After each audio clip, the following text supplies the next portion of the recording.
Here's a little sample of a double crochet graphgan that I made, and typically graphgans are made using single crochet stitches, and I didn't realize why that was until I started making a double crochet graphgan design, and quickly realized that the color changes because I don't carry my yarn when I make a graphgan. So the double crochet color changes really stood out. Let me zoom in so you can see how that looks. So you get this big piece of yarn that really doesn't look good on your finished design.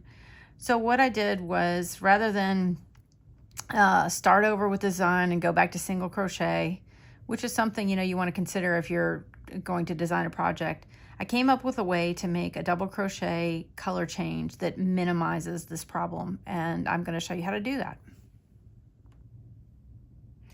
So let's go ahead and make one of those blended double crochet color changes.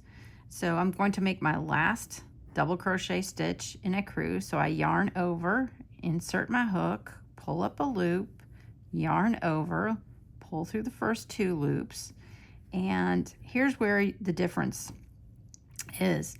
Normally what you would do to make a color change at this point is you would yarn over and you'd pull through the 2 loops, and then you'd continue on your way in green.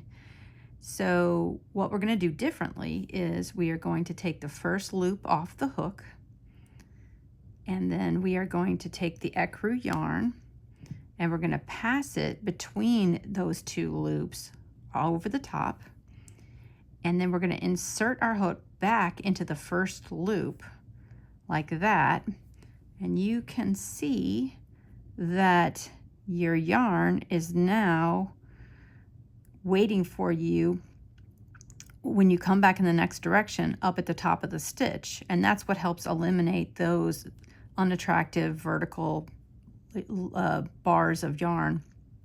So then what you do is you go ahead and just finish off in green, making that color change, and then you continue on making your double crochet stitches in green, following the design of the graphgan.